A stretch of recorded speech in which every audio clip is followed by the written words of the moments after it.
siya, may pangil siya na pwede nyo ipanlaban para ma-delete yung mga video. Eh, ginawa ng channel, tuloy mo na yung channel nyo. Channel ni Beyonce. Kasi wala ka nang ngipin ngayon. Na-screenshot ko na. May upload ng isang video. Tuloy mo na yan. Araw-araw, shoutout kita. Anong channel ni Beyonce? Mga advisor, mga walang alam. Mga advisor mo, yung walang mga utak. Sa balbas natin. So dito nga po tayo ngayon mabalbas natin, pag-uusapan natin itong sinasabi ngayon na may mga video or YouTube channel na nga itong si Beyonce, no? So ano nga ba ang reaksyon nyo patungkol dito mga balbas, dahil ito ay pinag-uusapan ngayon sa social media, ma-anti-kalingap, ma-pro-kalingap mga balbas natin, no? So doon ay ano nga ba ang ating opinion, no? So dito po ay bibigyan natin ito ng reaksyon. Marami nagsasabi, no, na dati pa naman ay kung doon dito sa Kalingap pa itong si Beyonce ay gusto na nila na magkaroon ng YouTube channel. So dito nga po ay hindi, at parang kumbaga, di ba, hindi pabor dito si Kalingap Rab, dahil nga po doon sa baka mamaya ay maraming mambabash sa kanya, no? So isa na yung binibigyan ng tinitingnan ng anggulo dito si Kalingap Rab mismo, no? So siya na mismo nagsabi na hindi pa advisable at magkaroon ng YouTube channel itong si Beyonce. So noon nga mga balbas ay hindi naman talaga pinayagan, no? Dahil nga doon sa isa una ay doon sa mga maibabash yung YouTube channel niya, at syempre alam mo naman ngayon na marami talaga ang hindi pabor dito sa beneficiary niya itong mga balbas natin. Pero ngayon Sayang yung buhay mo. Kung akong mga advisor, paldo ka sana. Ang advisor mo, mga walang utak naman. Mga mali ang mga pagkilos, wrong moves. Naglapit ka sa akin, Beyonce. Papa Val, gawa mo akong channel. Matik, paldo. Ang gumawa si Kapisot.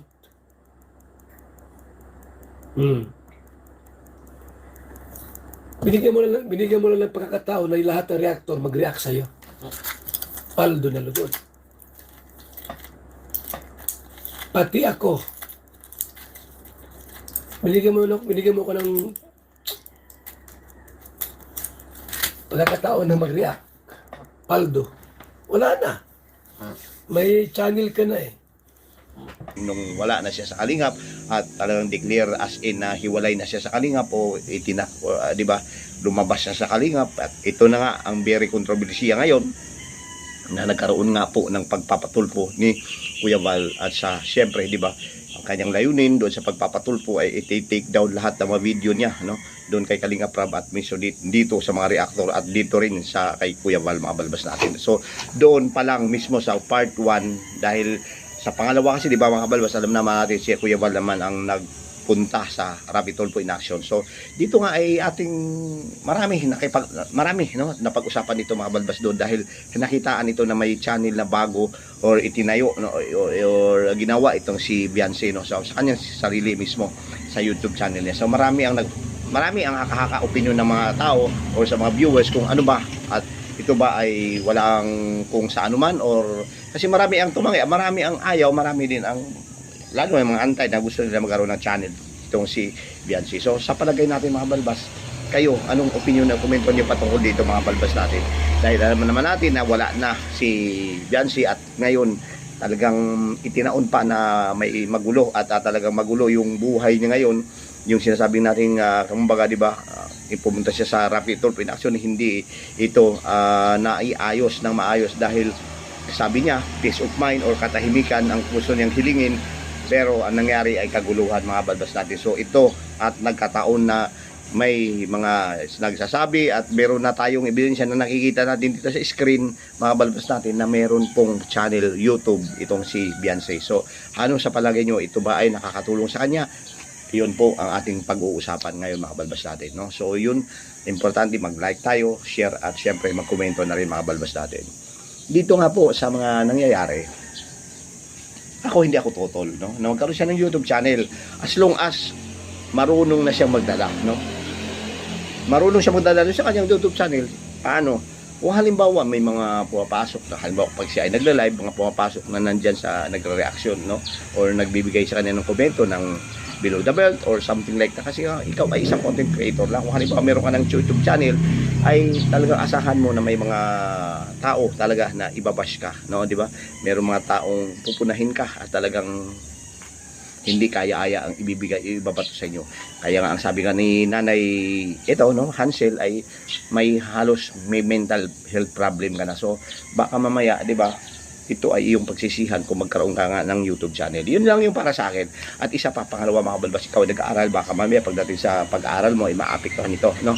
At babalik sa dati or baka aayaw ka rin pagdating sa halimbawa kung ang gusto mo nga sa YouTube channel ay ikaw ay kumikita, karagdagang kita, no, mga balbas natin, ay wala naman sanang problema. Pero kung halimbawa dito ay wala na kami siguro pakialam din, no, dahil wala ka naman din sa Kalinga. Pero ang sa akin lang, no, may bilang o kaibigan na lang o bilang kumbaga, di ba, inasabi natin na hindi ba naman lahat ng panahon ay hindi natin minamalasakitan itong batang ito, no.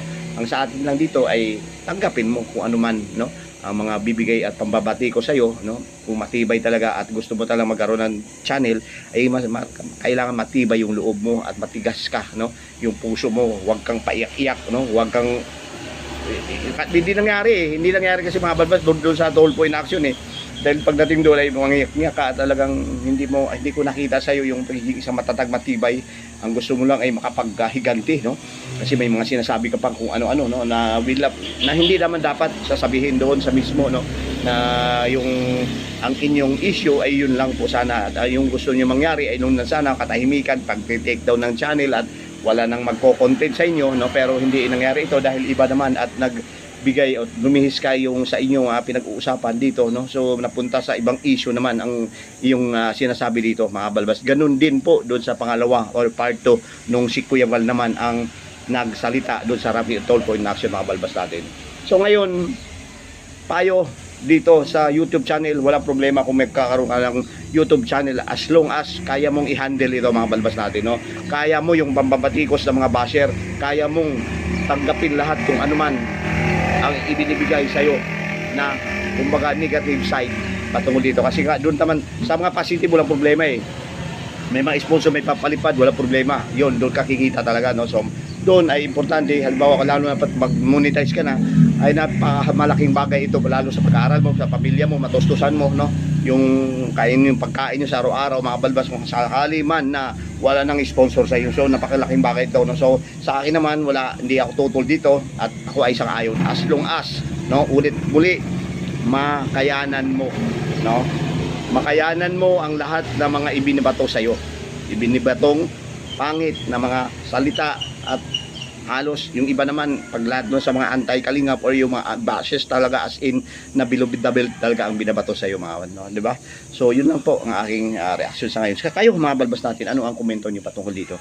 Ang sa akin lang naman ay sana makayanan mo kapag dumating at ito na nga kung nandito at pasukin mo na ang mundo ng isang content creator o pagiging isang YouTube channel, mga balbas. So yun lang po at isang mapagpalang araw sa inyong lahat. At siyempre, opinion nyo, kailangan kayo magkomento para ma-share at malaman natin kung ano yung mga hinaing or yung mga opinion patungkol dito sa pagpasok ni Beyonce dito sa mundo ng YouTube. Okay, so yun lang po. Thank you at mabuhay po tayong lahat. Bye-bye.